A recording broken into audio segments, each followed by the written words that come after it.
Guy that laid that foundation, so he could come up with something pretty crazy. And we're ready to get into this, guys. This is Game 1, Yellow versus Nada, here at the GeForce Gamer Festival in Seoul. Oh, I'm so excited to get ready in game number 1. Our players are loading in. They want to start this action.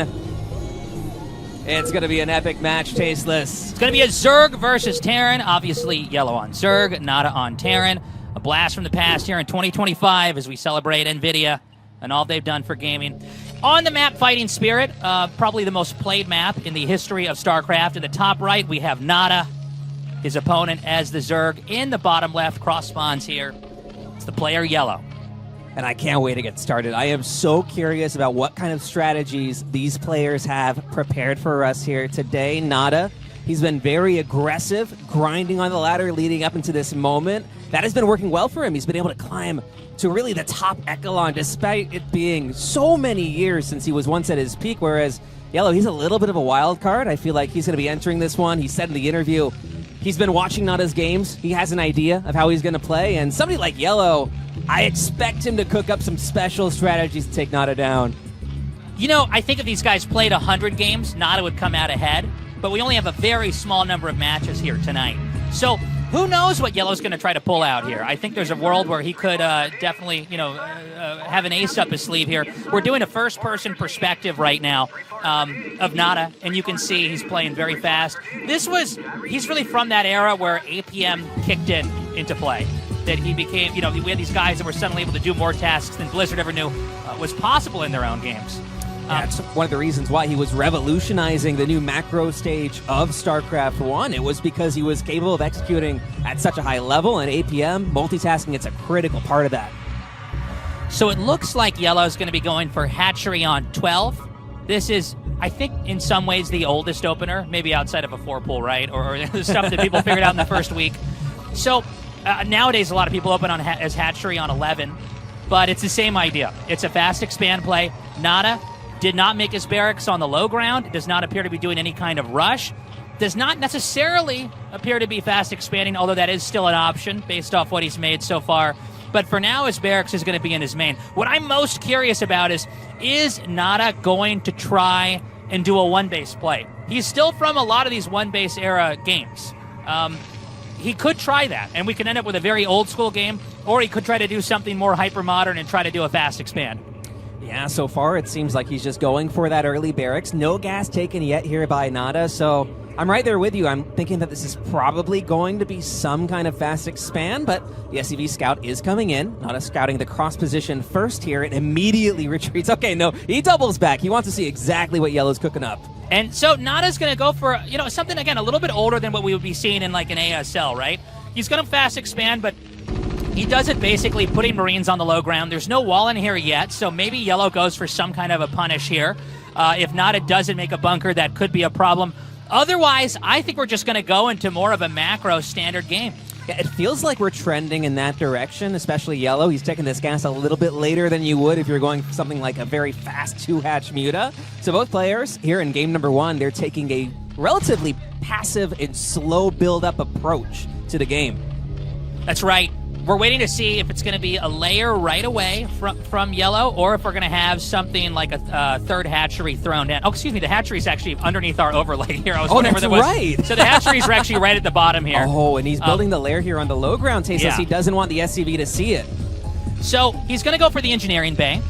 And right now, doing nothing fancy, going for upgrades. So I think we're going to see a classic TVZ here. The 3-hatch play is very strong. That was popular in the old days. It's still very popular now.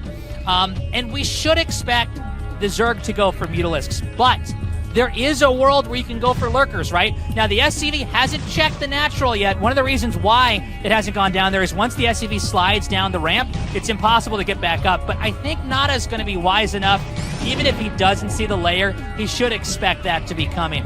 Back over here on the Terran side of the map, Nada's continuing to accumulate Marines. The engineering bay is a nod to the +1 attack. Again, indicating that he's not going to try to be ending the game right away, but instead going for a healthy mid-game position where he's looking really strong, he's got those upgrades, and he can take some fights when he needs to. Yeah, it's an interesting development here for Ananas with the second barracks coming in. With that academy finishing up, it looks like some critical infantry upgrades are going to be coinciding with +1 infantry weapons for potentially, say, a 4 barracks timing later on in this match. And Yellow, he's already got some speedlings out. He wants to deny the scouting, but Nada, he spots the lair here at the natural expansion. Now he's getting to the main base. He sees one evolution chamber, so already a little bit of Yellow's plan being revealed. Does he see the tech, though? I'm not sure he did, Tasteless. I don't know that he did, but look, the Spire is always the main line opening, right? I mean, you can try to be ready for surprise tech and surprise tactics, but generally, you're assuming that the game's going to resemble something like the standard play. So Yellow also goes for the Evo chamber. I'm loving what I'm seeing. I was curious when Yellow mentioned in the interview earlier that he wasn't in great shape. He said he'd been playing lots of poker. He just had a kid, and obviously being a dad in the first year takes up a lot of time. But he's looking really strong. If you covered this idea up and asked me if what era this player would be from, I wouldn't be able to tell you this wasn't an ASL pro gamer. So that's really exciting. Here for Nada, he's ticking all the boxes for a macro play. He's getting that factory up. That's going to be important for tanks, but also for the starport tech. Terrans, a lot of time when they go for these 2-base plays, there's always this cherry on top of the cupcake here with the tech build. You have to get the science vessel because the science vessel lets you see lurkers, and it also has irradiate. So you can cast irradiate onto the mutalisks, which are oftentimes clumped up, and that's a great way to punish it as well. Yeah, missile turrets already coming in here for Nada as he's anticipating the mutalisk tech from Yellow. And Yellow, he had a lot of resources banked when that Spire finished it, going for the expansion here at the very top left side of your screen. And I think we're going to have maybe 6 mutalisks pop in just a moment, but not as well prepared for it. My question is, Tasteless, is he going to try and move out with this initial flock of mutas reaching the map? Man, that's so many mutas. 8 mutas already here from Yellow. Well, Nada's going to move out. He stims. One technique is if you can ever bait them into stimming. Okay, hold on. Ling run by here. This is big. And that's enough lings that should force the entire army to come back home. Now, this is a moment where the Terran was looking for map presence, some way to do damage. The mutas are going to come in here and hit the turret from behind. Keep in mind, those lings are being chased by the Marines. It doesn't look like... Oh, he does have enough. He actually takes that out. He's going to start to hit these SCVs. Almost kills a medic. I guess that was one mutalist short from one-shotting the medic. And this is a great play by Yellow. I got to say, I'm already very impressed. A couple things to note here. First of all, there's a base hidden in the top left. So he's taking his third. He wants to eventually tech into lurkers and block that ramp off so that can't be punished. If Yellow can do that, he's going to be in a healthy position as we start to enter the mid-game. Right now, what Nada needs to do is get his Marines, start to move out on the map, and try to generate threats. All right, it looks like Nada's getting ready. I love that move by Yellow, going in with a Ling run by, taking down the missile turret in the main base as well, just to create more potential openings, more avenues of attack for those mutalisks later on. And I feel like this is kind of forcing Nada out of his element, but look at that. He scans the expansion here in the top left. Nada knows exactly what is going on, and I think Yellow, he might have caught wind of this. He might know it is scanned, and he might actually be trying to envelop this entire army. That is a large Zerg force on the right side of the map. So I think he wants to counterattack. I think that's why he's positioned here. He's got 3 lings on the outside, and he wants to wait. Right now, the Terran is occupying the bridge. He wants that to move out. He's going to come in here first with the mutas because why not? This is an exposed area. And then he's going to back up. We don't have the hive started, I think, yet. We'll have to get a shot of the natural. But the goal here for the Zerg is to get the lurker tech, first of all, and then second of all, to go into the hive as fast as possible because you can get that Defiler's Nest up. And when you have the Defiler's Nest, getting Dark Swarm is essential. Dark Swarm is probably the strongest spell out of all the Blizzard RTSs ever. And so that's the game plan. Nada has not managed to make a strike yet.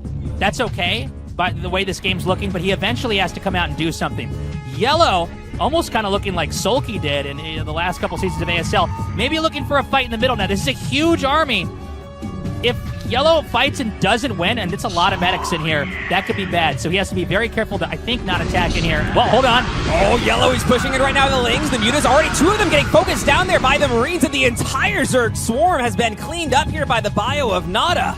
Yeah, I looked at that, I thought, I don't think Zerg can take that, but it can be hard to tell. A lot of times when you have Zerglings and Mutalisks and you're trying to hit a wave of Terran infantry, it's about angling, it's about surrounding. So we have double starport coming up here. This is going to be SK Terran style. It's going to be all vessels with Marines and medics, and they're going to be trying to push out. Oh my god, there's no lurkers here. Did he skip lurker tech? There's supposed to be lurkers at that ramp. 3 sunken colonies is not going to cut it. The whole point of taking a third main is that you can defend it. Meanwhile, an attacker in the center. Oh, 2 huge irradiates here from Nada. Oh, is Yellow able to split the mutas in time? It looks like no. A lot of them get taken down there. And as you said, Tasteless, no lurkers to be spotted. Instead, he's going straight for the ultras. But this is a very greedy play. If Nada is able to find a timing before those ultras are out on the map, there isn't enough firepower on the ground here for Yellow to truly survive. As okay, this Vessel, they're going to try to retreat. Scourge, only one of them gets the big connection. So in more modern play, we would have had like 2 or 3 lurkers at the ramp. This does now look like an older game. So we're getting further along here. And that's because making sunken colonies in the main is just an older concept. And that's why Terran could probably punish here. But let's see. Lings and mutas come in here and surround. And this is a moment where really Yellow's bleeding units off. There aren't that many medics here to heal everything up. We have 2 on the front lines, but the fact that everything is streaming in like this here for Yellow, is he actually able to clean it up? The Lings do get the connections. They have some key upgrades also coming through, so it looks like for now this top left base will be safe, but the supplies really tell the story. When you play this kind of SK Terran style, you're comfortable trading a lot here. He's going to go for nukes. Wait. He's going for nukes. Oh, that's why he took down the comm set. Yeah, I thought I heard Marines attacking the main. I thought, okay, maybe, it's a big live event. I thought maybe my audio was off. So he's going to go for a nuke play. No way. Oh, this is such a cool move coming in from Nada. So it's 3 hatch Ultra. That means that every Ultralisk that's killed off, it's a big deal. 4 hatch Ultra is generally considered like the lower level, or I guess let me say it like this: a standard way to tech into that. You feel safe. You can do it with 3 I should say 3 extractors is what I meant to say. Now, what I think Nada wants to do is push across the map diagonally, set up outside of Yellow's base, and nuke it. And when he nukes it, the sunken colonies are going to be all very brittle, and the Marines can stem and take them out. And remember, Yellow skipped Lurker Tech. So when you skip Lurker Tech, Zerg could no longer exploit angles of fighting. They try to win with brute force. A nuke hitting this base and softening up all the defenses would probably result in a fatal blow here where Yellow's eliminated. Those science vessels barely dodging the Scourge of Yellow as Nada encroaches on his side of the map. Moving forward here, it looks like Yellow is trying to get ready to try and surround his position, but that's a lot of Scourge going down. Those vessels staying alive. The Irradiates can do big damage to those Ultras, and he is getting closer and closer to that natural. Watching the minimap, Yellow, he might be going for a counterattack. Yeah, Yellow might counterattack, but I think Terran, the engine back at home is really churning out a lot of units. I don't know that he has the numbers on his side. Yeah, that's right. So here we go. He's going to come up. He's going to nuke it. Okay, it's happening. It's targeted right. If you can notice, there's a small red dot there. He's going to try to come in from every single side. This may actually be enough, but will it stop the nuke from falling? Oh, the team matrix is huge on that frontline Marine. It's taking a lot of the damage from these Ultras, and I think the nuke, it is not going to connect. The nuke was fired out, but it stayed in outer space state. It needs the red dot. It doesn't know where to go. It's going to hit a planet full of Ewoks now. So he actually did not get that style and play off. He tried to set up the nuke, but the reality is that Yellow had enough Ultras. And, one thing with Ultralisks is that they have so much HP. If they're not killed off, you don't care if an Ultralisk has 10% HP if it still lives through the fight. It's Zerg, right? They're going to heal. Now, because the nuke was denied, it doesn't mean we can't have another one. The nuke, in reality, is not even that expensive in StarCraft. The reason why you don't see that many nukes in pro play is because it's just a hard move to pull off, right? Nada takes a 3rd base. Let's remember that Yellow's only on 3 bases as well. Zerg always want to be ahead of Terran in expansions in any game of StarCraft. Yeah, the main and the natural here for Nada, just flush and drones. Is another ghost starting to sneak its way over here into the top left. Is Yellow going to know that this is coming in right on the Nidus? So it does show a red dot when they do the nuke, and this is going to prompt Yellow to just go in here and attack. He probably doesn't know where the nuke's hitting. He decides to take a fight, and these drones are gone. Oh, that nuke doing huge damage, but in Nada's natural expansion, these Ultras are charging in. Now, they don't have a lot of support in terms of Zergling, in terms of Darkstorm, so they are going to retreat for now, but the Scourge, they were able to take down the Science Vessels. When you play this SK Terran style, you really want to trade the bio. You're playing without tanks. You want to be able to build up a healthy vessel count, and without that, unless Nada gets +3, I'm a little bit worried. Bella says, what is this in the top left? He says, yeah. So Yellow's going to double expand. Keep in mind, Yellow with a third base, if it doesn't have any drones in it, doesn't really matter. Oh, almost bleeds off that one Ultralisk. I just don't know that there are enough Ultras to fight here. You normally need to have at least a dozen Lings to try to fight with that. The Lings also do a lot of extra damage with the crackling upgrade, but instead, we've got so many infantry coming down here. It's been such a back-and-forth game, but I think this may turn into just a numbers game here where Nada may be able to overwhelm this bottom left base. Yeah, the numbers are certainly on his side. We do have more Ultras here in the natural expansion of Yellow, but is it going to be enough? He was able to pull off a miracle defense with a surround last time, but will his luck go that way this time? Ultras charging for the natural expansion. Now they're also coming in on the north side. These Marines, do they have the upgrades to take these Ultras down? There are so many Ultras, Tasteless. It looks like Yellow might barely hold on. Oh my God, he's going to win.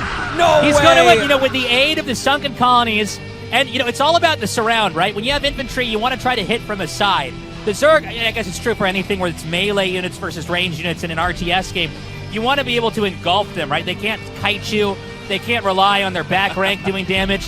And so he loses that fight. The counterattack comes here from Yellow, and Nada attempts to sandbag it with some unfinished structures. They're going to be able to tear their way through. I don't know if there's going to be enough here for Yellow to break this, but there's also going to be a nuke at this base once more. Got a nuke at the top left, but the bios come down with the T-Matrix, keeping that one Marine on the front lines alive. That's going to allow Nada to clean up those Ultras there at the 3 o'clock, but look at this, another push coming into natural expansion, another nuke, not only takes down the drones, but also the hatchery here in the top left side of the map. SCV is getting pulled, they are going to go back to mining now, as Nada's trying to put out so many fires. So he is going to come down now and try, he tries to go in there and do a little bit more damage, but from here it looks like Terran can't really be injured more. Zerg still has a lot of the map, but I don't know. I don't know. I think the game goes on for a little bit longer, honestly. Right now, Yellow needs to get a little bit more of an economy going. Nada, he's lost, I think, 3 major armies at this point in time. He needs to have another win on a base that I think is a little bit easier, a little bit more difficult to hit, which would be the 2 bases adjacent to the starting position right now of Yellow. And it's concerning for Nada because he hasn't really been able to build up that science vessel count thus far, and that is really the true answer that he has for these Ultralisks. And we look at Yellow's side of the board, he doesn't even have Defilers added into the mix now. Imagine how much more powerful this army will be with Dark Swarm on top of everything else. It has been a very low economy game from our Zerg player thus far. Nada now fully saturating that fourth, and these Radiants gaming on, oh, the Scourge! They got a connection, at least 2 vessels going down. The game goes on. The push comes out. Keep in mind, there's not a ton of drones at these extra bases. I do think Nada's economy is a bit more functional right now. Yellow has the Defiler. When Consume is done, right? Okay, so that answers that question. Then Dark Swarm can come down as well as play. Oh my God!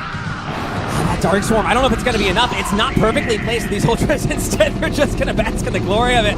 Marines doing basically nothing. Another Consume coming in. These Defilers recharging for the next wave. And now these Ultras can get the big surround on the Marines. He's going to try to come in here and hit. And all the Ultras are going to go down. This is disastrous here for Yellow. And from here, I think Nada can come in here with another attack. It really is looking like Nada's game right now. He finally has the muscle to push through. GG is called. Nada is taking game number 1, but my goodness, Tasteless, what a close match. Nada came into this one with a year of practice. He started playing StarCraft 1 again. He's been looking really good online, and Yellow just pushed him to his limit. He almost won that game. It was crazy how back and forth that was, and it made me very nostalgic because there's so many moments. Yeah, well, it's funny. I wasn't sure what to expect because Nada, historically, you view his era as so much stronger, and Yellow said, look, I'm not in great shape right now. I'm honored to be here, of course. But Yellow looked really good. That was a close match. You didn't really know until maybe the last minute or two who was going to take it. And, of course, there were so many back-and-forth moments there. It wasn't clear until the very end. So we're going to be on the map Dreamliner. Now, they look like they're close together on the map, and they are by air. But they have this kind of horseshoe shape on the map they have to follow here in order to get to each other. So, Mutas can hit the main pretty fast, or Terran can drop a drop ship into the main very quickly. And there's that, but otherwise they're going to be kind of expanding away from each other into the middle of the map. And I look forward to it. I look forward to this game. I'm kind of rooting for Yellow at this point in time since Nada did manage to take game one. But let's see what happens. Yeah, I would love to see Yellow get a win on the board. And on an unconventional map like this one, maybe Yellow has something very special in store for us. You have to wonder how the close air distance is going to mix up the strategies from both of these players. We might have Nada or Yellow potentially going for something like a drop early on. That could be a very successful approach on a map like this one, a dangerous one. And I didn't even really factor this. How often do you get your first Overlord to get this kind of scouting information early on in a ZVT? This air distance is so close. It's crazy. These maps are actually less common when you get into pro matches because of this. Because it's like, well, I get to see exactly what you're doing before it even makes sense for you to send a worker to my base. But they made for some fun and creative games, and I'm kind of glad that, we start the last map we played on Fighting Spirit. That map is old, but it's still used in the ladder today because it's generally considered like, I don't know if you could say the best map, but it's like a good map to start on. It's easy for everybody to follow. I'm glad now we're going to shift into more classical maps here as we go into game two and kind of see what exactly these two are going to try to deliver here. By the way, Yellow, I mean, it's kind of crazy he pulled off 3 base Ultra and did it so well. That was insane. He did it skipping lurkers, too. I really thought that, skipping the lurkers, if Nada is able to find a window to exploit that, the lurker is really the backbone of the Zerg army that allows you to survive into something like Hive Tech Ultras, like teching up into the Defilers, and he did it on a relatively low economy as well. Now, it was something very out of the box, and I wonder if Yellow playing this, I don't know if I want to say archaic, but certainly unique style of ZVT is something that might be throwing Nada off just a little bit. I'm trying to think of the last time I saw a 3-hatch Ultra, and it's just very rare, but, it's a curveball, right? Especially if you're conservative, like we saw that Nada was, where he just didn't move out that fast. Then the Ultras can get there pretty quickly. But yeah, one of the things I was not expecting here was a skip lurker tech. But I think Yellow had some pretty cool ideas, and you can kind of see why this guy was so revered back in the day. I mean, Yellow, for those of you that are watching that are maybe from StarCraft 2, maybe you're a bit younger than myself, Yellow would be comparable to somebody like Sue in a lot of these tournaments. It's a very apt comparison. In that he was like a god-tier Zerg, but he never was getting first place. He was always getting second place to Slayer's Boxer. But, if Slayer's Boxer didn't exist and wasn't changing the game with the way he dropped and harassed and bunker rushed, this would have been the GOAT from the early days. Absolutely. We really do have 2 legends in their own right on stage right now here at the GeForce Gamer Festival. Nada, he is going for that fast expand on the low ground. 1 SCV here in the wall in, just trying to keep things safe. Yellow, he did go for, 6 lings in total, but if he's not able to catch this SCV, there is going to be a confirmation scout here from Nada. He will see the lair timing coming in. Now, this shouldn't be too much of a surprise, but Nada would love to see exactly what the tech is going to be here from Yellow, because given the way Yellow played in game number 1, frankly, this could kind of be anything. For sure. Right now, it is going to be 2-hatch Spire. And, 2-hatch Spire is, I would say, more modern looking, for sure, than what Yellow was doing before. Although the way Yellow played was honestly, totally fine. You don't have to play like the way the newest players play, by the way. When I say not modern, I don't mean like it's not good. It's just there's different ideas at play now.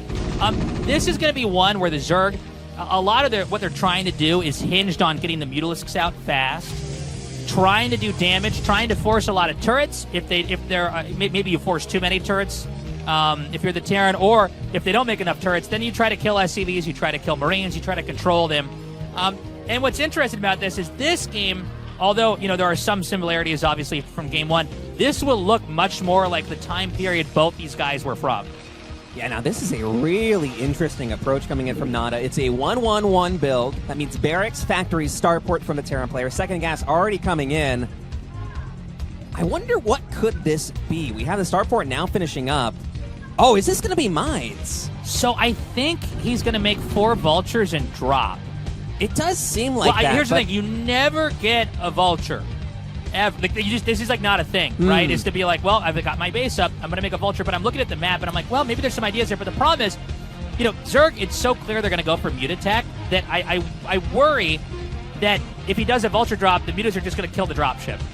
Yeah, that certainly is possible. I wonder, though. I have seen Nada play in some of his recent games something like 4 vultures very early on, going for mines outside.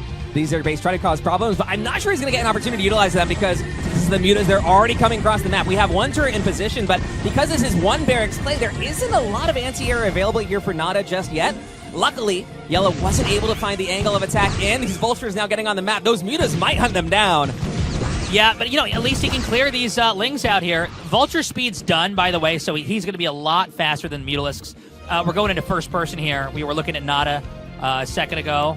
Actually, I'm sorry, I think never mind. That went so fast, I was like, what? I'm like, now they can both see exactly what each other are doing. Oh, no, sorry, we're back in observer mode. But anyways, the vultures are fast. They're going to get away. And so they're going to be out on the map trying to figure out if they can get any drone kills or kill any lings. But they can outrun Mutalisks. Of course, vultures are very, fragile units. A couple of muta shots, and they do die off. Yeah, it's an interesting approach coming in from Nada. Hydralisk is going to be the response here from Yellow, and I think we're going to have lurkers come out on the map much earlier than we saw previously in game number 1. So, unfortunately for the Terran, you invest in vultures and vulture speed. They didn't really get a whole lot done. When you go for vultures against Zerg specifically early on, you need to kill workers. And so what Nada's doing now is he's going to go into Valkyries. And this is like, I'll tell you, in the era that they're both from, people didn't do this. They're considered one of the harder units to control. If you control them well, though, they will melt Mutalisks. Now, we have, even in the highest levels of StarCraft now in 2025, we have players going for Valkyrie tech, and they actually sometimes fumble the ball and lose them. And if you lose the Valkyries, you're in a lot of trouble. So, as we watch this game, and as we know, an inevitable big fight involving the air units is going to unfold. Nice, he takes out that drone. When that big fight comes, we want to watch really carefully and see who wins, the Mutalisks or the Valkyries. Yeah, it's a very tricky dance you have to do there as a Terran player, because if those mutas can get on top of the Valkyries and take them down, that could be a big swing. Nada has so much invested in using the Valkyries as his main anti-air here versus the Mutaball, which has been growing in numbers, but I say that, and look at how many Valkyries we have already. 3 of them done. I think that's 4 barracks in total here on the high ground, so eventually Nada is going to be able to build up to a pretty big push. He is starting tank production. 3 is usually the number you want to go for here, as the Terrans and Valkyries get a big number of shots off. Now, when you show that, that's kind of like showing your hand, right? Mm-hmm. It's like, okay, well, I have anti-air. Now, I want to point something out. When you're making one unit out of a starport, you're not making another one. And so there's no science vessel. Now, scan is going to be handy, but scan is, of course, a limited resource, at least as far as how much you can use all at once. You can accumulate more energy at the comm stat and do that. But with the lurkers down here, you got to be careful because you don't have that science vessel play. So, again, it will come down a lot to whether or not the Valkyries can wipe out the mutas. And can Terran push from there? Yes, the tank should be able to push back these lurkers. Already they were able to take down at least one of these depots, the other one pretty deep in the red. But -1 scan. Yeah, -1 scan. You're absolutely right. Second engineering bay also coming in. Science vessel certainly going to be the next unit out of that starport, I think, as Nada needs to work on getting an answer here for these lurkers. And although Nada hasn't really been able to get very much done on yellow side of the map, we think back to the vultures and vulture speed. They got, I think, maybe 1 drone. They cleaned up, what was it, 5 or 6 lings that were on the map in total. He would have loved to get more. Yellow still has been playing this quite aggressively. He doesn't have a lot of money invested into drones.